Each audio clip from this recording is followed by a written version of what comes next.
Hai semuanya, pada video kali ini kita akan membahas mengenai termokimia. Hal-hal yang akan dibahas pada video ini antara lain sistem dan lingkungan, terus reaksi eksoterm dan endoterm, kemudian jenis-jenis perubahan entalpi, lalu kalorimeter, kemudian perhitungan entalpi, dan yang terakhir energi ikatan. Sebelumnya, apa sih arti termokimia itu? Termokimia merupakan ilmu kimia yang mempelajari panas yang berhubungan dengan reaksi kimia.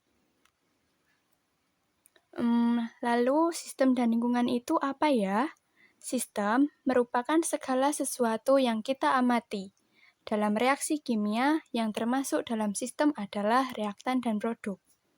Kemudian, lingkungan merupakan segala sesuatu yang ada di luar sistem. Contohnya, pada saat proses pemanasan air yang sedang dipanaskan tersebut yang akan kita amati, maka air tersebut merupakan sistem. Sedangkan panci, panas api dari kompor, udara, atau bisa saja tangan kita merupakan lingkungannya. Selama proses pemanasan air tersebut, ada panas dan uap air yang keluar masuk. Nah, pada proses inilah terjadi hubungan antara sistem dan lingkungan. Sistem bisa mendapatkan kerja ataupun mengalami kerja dari lingkungan. Selain itu, sistem juga bisa melepas kalor ke lingkungan ataupun menerima kalor dari lingkungan. Kalor yang dilepas dan dibutuhkan dalam suatu reaksi kimia dalam keadaan tekanan tetap disebut dengan entalpi. Selanjutnya, kita akan membahas mengenai eksoterm dan endoterm. Yang pertama kita bahas adalah reaksi eksoterm.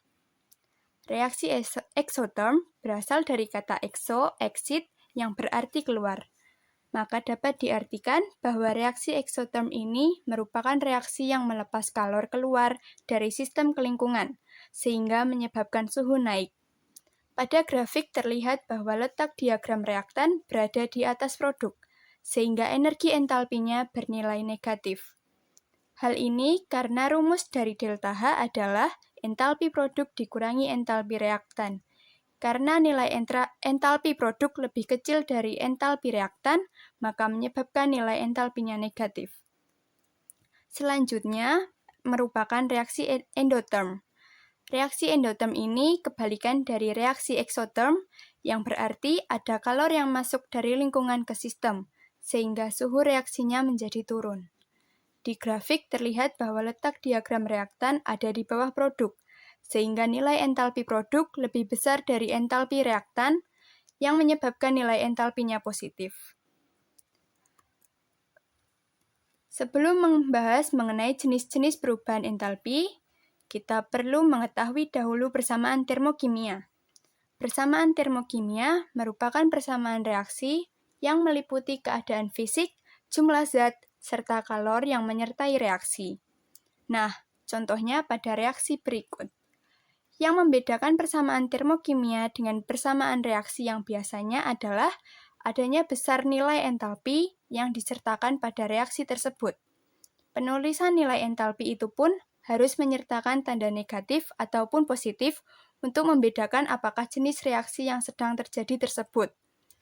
Nah, adapun cara membacanya yang berbeda daripada reaksi lainnya. Cara membacanya yaitu pembakaran 1 mol cairan CH3OH dengan 1,5 mol gas O2 menghasilkan 1 mol gas CO2 dan 2 mol gas H2O. Dan di reaksi ini, reaksinya melepaskan kalor sebesar 638 kJ. Sekarang kita akan membahas jenis-jenis entalpi. Jenis entalpi yang pertama berhubungan dengan reaksi pembentukan, sehingga disebut entalpi pembentukan, yang dilambangkan dengan delta HF. Ciri-cirinya, apapun unsur standar yang digabungkan, maka akan menghasilkan hanya 1 mol senyawa. Jadi, entalpi pembentukan adalah kalor yang menyertai pada pembentukan 1 mol senyawa dari unsur-unsurnya dalam keadaan standar. Contohnya, entalpi pembentukan 1 mol metanol. Maka reaksinya dari 1 mol unsur karbon padatan, lalu 2 mol gas hidrogen dan gas oksigen sebanyak setengah mol. Dari reaksi ini didapatkan nilai delta HF-nya adalah negatif 239 kJ per mol.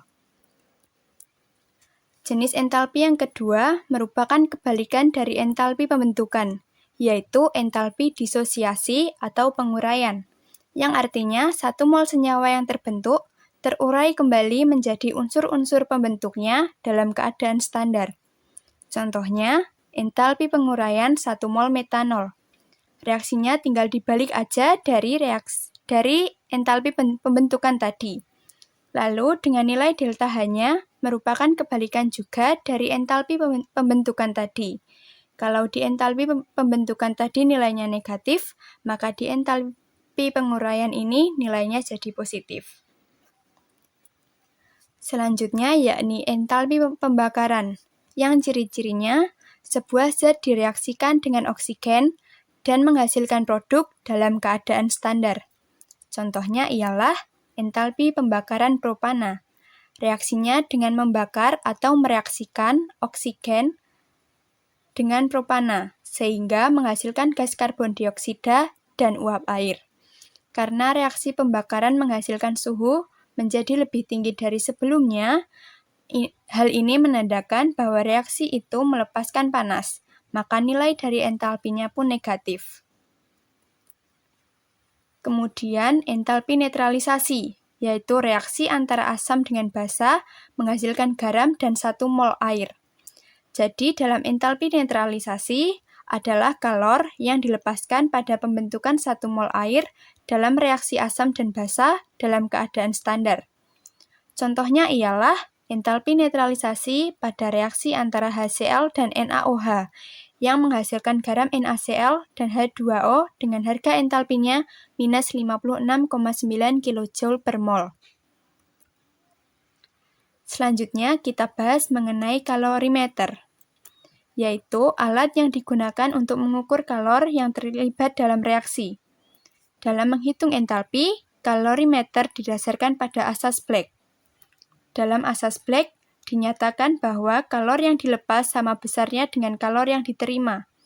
Kalor yang dilepas dihitung dari jumlah mol kali entalpi, sedangkan untuk kalor yang diterima dihitung dengan mengalikan massa zat M, kalor jenis C, dan delta T, ataupun kapasitas kalor kali delta T.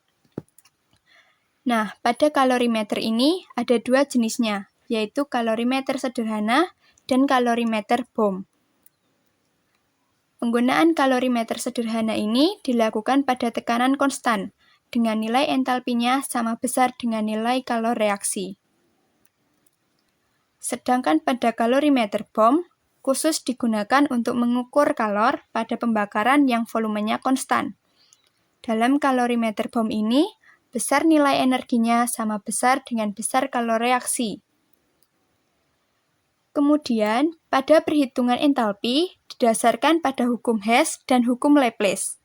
Dari kedua hukum ini ditemukan 3 cara perhitungan, yaitu dengan menggunakan rumus delta HF, yang kedua dengan menggunakan data lengkap, dan yang ketiga dengan menggunakan diagram energi atau diagram siklus. Pada contoh soal tersebut, terlihat bahwa terdapat 2 reaksi yang sama-sama menghasilkan gas CO2. Kemudian yang ditanyakan ialah harga entalpi pembentukan 1 mol gas CO. Cara yang pertama ini menggunakan rumus entalpi pembentukan delta HF. Gas CO dibuat dari reaksi antara unsur karbon yang berbentuk padatan dan setengah mol gas O2. Cara menghitungnya dengan menuliskan nilai delta HF dari masing-masing zat yang ada pada reaksi itu. Nilai delta HF itu dapat dilihat dari tabel pembentukan zat pada keadaan standar.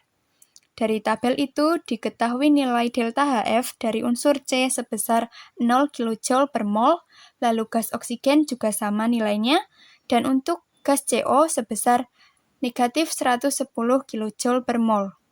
Setelah mengetahui nilai-nilai delta HF dari masing-masing unsur dan senyawanya, kemudian tinggal kita masukkan ke rumus, yaitu harga entalpi sama dengan jumlah entalpi produk dikurangi jumlah entalpi reaktan. Maka didapatkan nilai entalpinya dari gas CO sebesar minus 110 kJ. Masih dengan menggunakan soal yang sama, cara yang kedua dengan cara menggunakan data lengkap. Maksud dari data lengkap ini yaitu kita membuat reaksi yang selengkap mungkin dari reaksi pertama, reaksi kedua, dan reaksi ketiga. Lalu reaksi-reaksi itu diubah ke reaksi yang ditanyakan. Ketika reaksinya dibalik, maka harga delta H akan berubah tanda. Ketika reaksi dikali dengan N, maka harga delta H juga dikali dengan N. Dan ketika reaksi dijumlahkan, maka harga delta H juga dijumlahkan. Nah, pada reaksi yang diketahui tadi, yang diminta adalah reaksi pembakaran C menjadi CO. Pada reaksi yang pertama, letak CO ada di sebelah kanan, dan pada reaksi yang ditanyakan, letak CO juga di sebelah kanan. Maka reaksinya tetap, dan nilai delta H-nya juga tetap, yaitu minus 393,5 kJ per mol. Lalu pada reaksi yang kedua, letak CO-nya ada di sebelah kiri, sedangkan pada reaksi yang ditanyakan letak CO ada di kanan. Maka reaksi yang kedua ini perlu kita balik, sehingga harga delta H-nya berubah menjadi positif 284 kJ per mol. Lalu kedua data ini dijumlahkan delta H-nya, sehingga didapatkan hasil negatif 110 kJ per mol. Cara yang terakhir dengan menggunakan diagram energi dan diagram siklus. Cara ini diketahui reaksinya yaitu reaksi pertama dengan harga entalpinya minus 393,5 kJ per mol. Reaksi kedua dengan harga minus 110,5 kJ per mol. Dan pada reaksi yang ketiga inilah harga entalpinya ditanyakan. Reaksi ketiga ini merupakan reaksi pembakaran 1 mol gas CO menjadi CO2. Cara menyelesaikan soal ini menggunakan hukum Hess, yaitu nilai delta H tidak tergantung pada tahapan reaksi, namun bergantung pada keadaan awal dan akhir.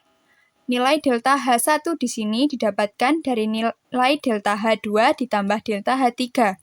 Sehingga bila dibuat dalam bentuk kalimat matematika, delta H1 sama dengan delta H2 tambah delta H3. Maka harga delta H3 sama dengan delta H2 dikurangi delta H1 dan hasilnya minus 283 kJ per mol. Selain menggunakan hukum Hess dan hukum Laplace, perhitungan entalpi juga dapat dilakukan dengan menggunakan data energi ikatan. Energi ikatan merupakan energi yang dibutuhkan untuk memutuskan 1 mol ikatan menjadi atomnya dalam keadaan gas. Lalu, untuk rumusnya adalah delta H reaksi sama dengan jumlah energi ikatan pemutusan, yaitu ikatan reaktan, dikurangi jumlah energi ikatan pembentukan atau ikatan produk.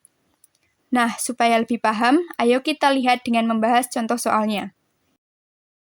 Pada soal tersebut, diketahui data harga 5 ikatan rata-rata dan yang ditanyakan adalah harga entalpi reaksi antara C2H4 dan Cl2 menjadi C2H4Cl2. Perlu diingat bahwa pada energi ikatan ini, seluruh spesinya berada dalam wujud gas. Cara menghitungnya dengan mengubah reaksi yang ditanyakan menjadi reaksi bentuk ikatannya. Setelah diketahui bentuk ikatannya, masukkan seluruh harga ikatannya ke dalam rumus, yaitu jumlah harga ikatan reaktan dikurangi jumlah harga ikatan produk. Sehingga hasilnya ialah negatif 155 kJ per mol. Demikianlah penjelasan mengenai materi termokimia. Semoga dapat bermanfaat dan bisa membantu kalian dalam memahami materinya. Terima kasih.